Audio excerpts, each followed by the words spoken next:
presenta mayores dificultades para compasarse con una lógica democrática, otros son radicalmente democráticos, pero el hecho es que hay comunidades autónomas y tenemos dos fundamentalmente, Cataluña y Euskadi, veremos qué pasa, donde esto se plantea con una intensidad muy fuerte.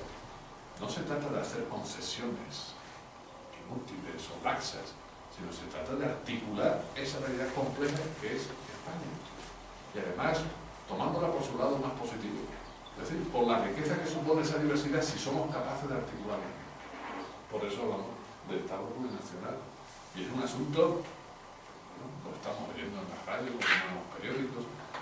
Algunos pasan de largo, como el Gobierno Popular con los dedos a la cabeza, que parece que la estrategia que siempre gusta más es sentarse a esperar que el tiempo arregle los problemas. El tiempo no arregla los problemas, y muchos los empeora claramente, y uno de ellos es este. No tiene alternativa. La gobierno no está presentando ninguna salida para el problema que se está dando desde Cataluña, pero que afecta a todo el Estado. Nuestro partido ha adoptado una posición federalista expresa, y yo he participado en ello y reconozco que hemos dado pasos muy importantes.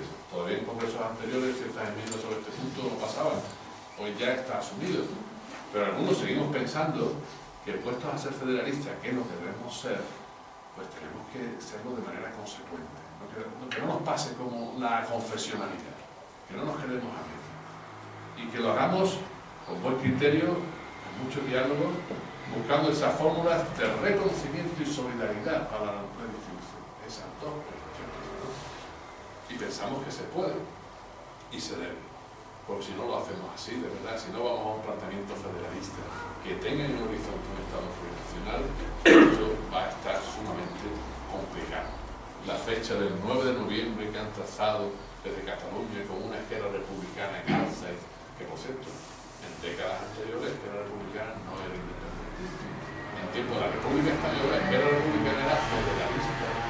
Pero cuando la cuestión se tensa porque no se da respuesta, pues esto va tomando las derivas que va tomando, que no eran, por otra parte, las que habían hace mucho tiempo atrás, 5 años, 6 años. Esa es entonces otra reforma que hay que hacer y que hay que cometer. Por lo tanto, reforma en derechos sociales, reformas en la necesidad del Estado, reforma en el Estado de la Autonomía para un Estado federal plurinacional, plantando las cosas con el sosiego suficiente. Y en estas últimas semanas, pues tenemos activado el problema o la cuestión de la monarquía versus república, monarquía o república.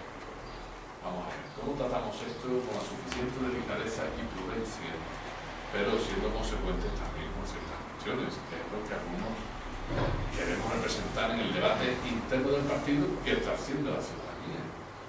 Vamos a ver, algunos pensamos que la tradición republicana del Partido Socialista no es una dogma. Es decir, que si tenemos convicciones republicanas, no es solo para que nos haga gracia que los jóvenes saquen banderas republicanas en el ministerio. Nos puede gustar, lo aplaudimos, pero si nuestro republicanismo se queda en esa cuestión ornamental, en fin, un poco ahí fuera de lugar, pero que se condescendiente con ella. Entonces nuestra tradición republicana, nuestra memoria republicana, hablando de una historia, no es una dogma.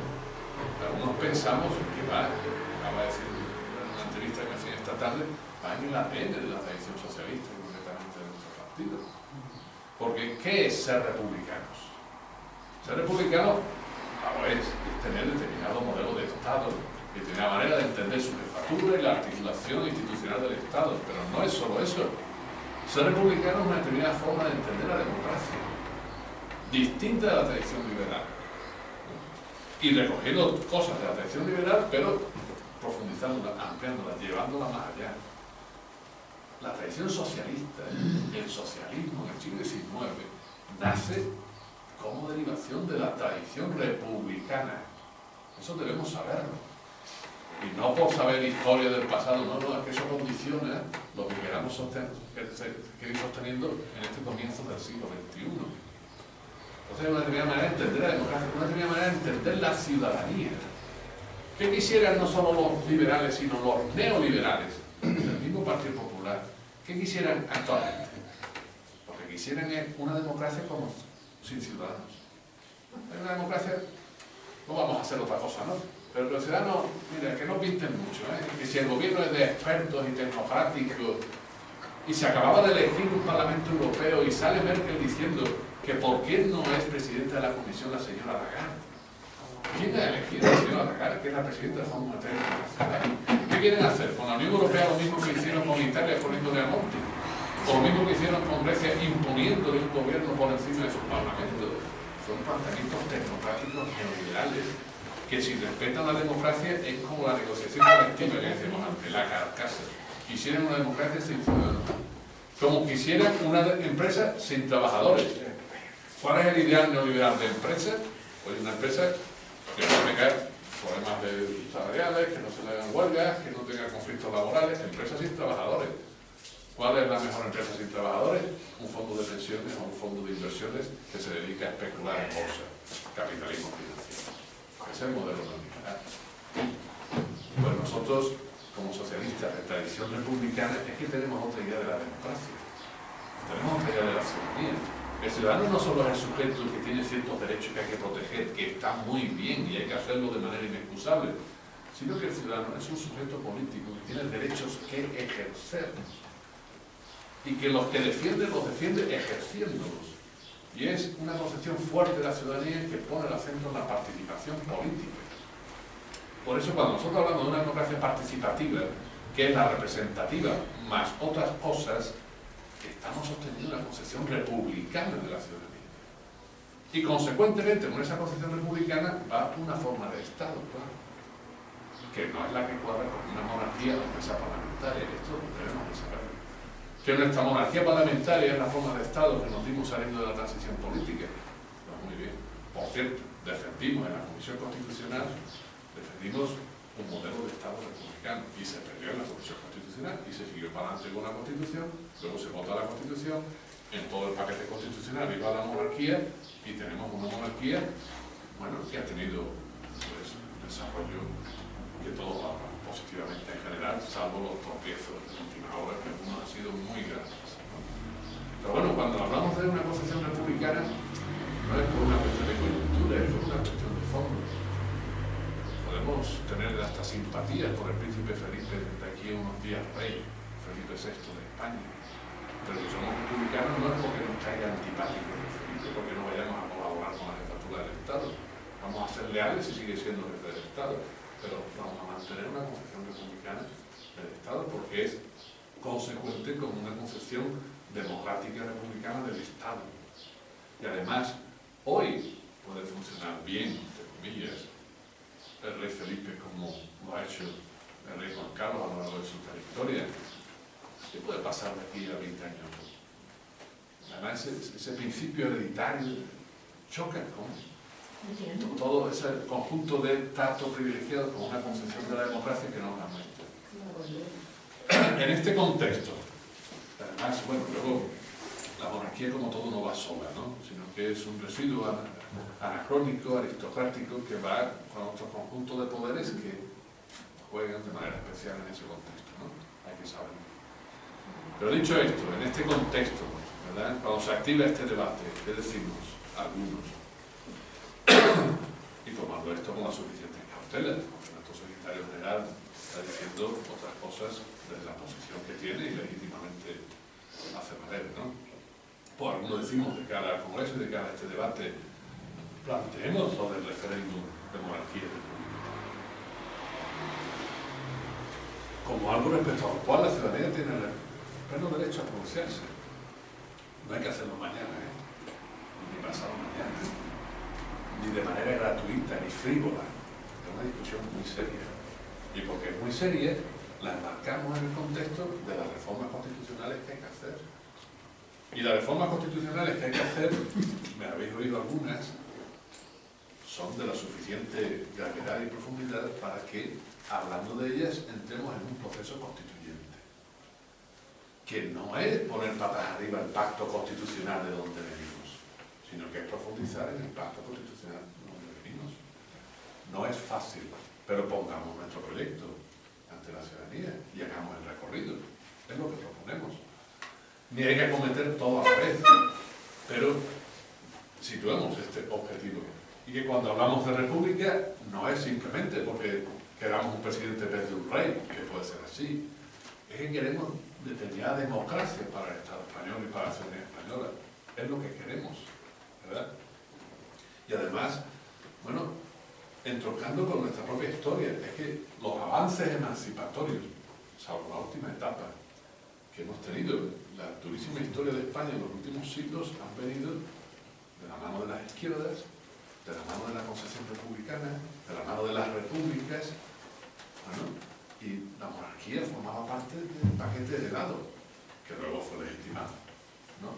Pero ¿por qué vamos a optar a la ciudadanía de tener este debate fundamental para el país? Como he escrito en una prensa, no hay que tener miedo a la democracia.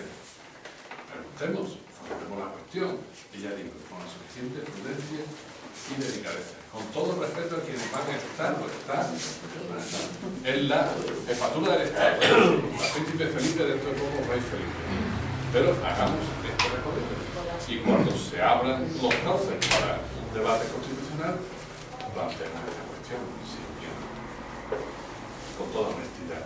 Y aceptemos además lo que resulte en un proceso donde buscaremos consensos de nuevo, porque ninguna reforma constitucional se puede hacer solo con una parte, hay que buscar un acuerdo amplio, claro, todos somos conscientes de ello, pero en ese acuerdo amplio no vayamos por delante renunciando a ciertas cuestiones que nos parecen fundamentales y de la máxima relevancia, ¿no? Entonces, por eso defendemos una constitución republicana, porque es una primera concepción del Estado, de la democracia y de la ciudadanía, que entronca con nuestra tradición socialista. Y ahora se va a tener la investidura como rey en este proceso que se está haciendo esta semana, por cierto, de una manera que vuelva a ser penosa. Porque la ley orgánica que se va a aprobar esta semana en el Congreso es muy breve, tendrá 1 o 2 artículos. La ley artículo y se abre el proceso sucesorio. Luego habrá que añadirle otras leyes, ¿no? Para aforar, proteger al rey jurídicamente, para establecer ciertas fórmulas respecto a cómo se articula la Casa Real en esta situación nueva. Bueno, otras leyes, pero esta de la sucesión, la abdicación y sucesión, bueno, artículo. Ley orgánica, porque se toca el título segundo, Bueno, no hemos tenido tiempo, 30 y tantos años, casi 40 desde la transición, en hacer esta ley orgánica. Claro, nunca tocan las cosas importantes. Nunca tocan las cosas importantes, pero las cosas importantes llegan, el futuro nos alcanza.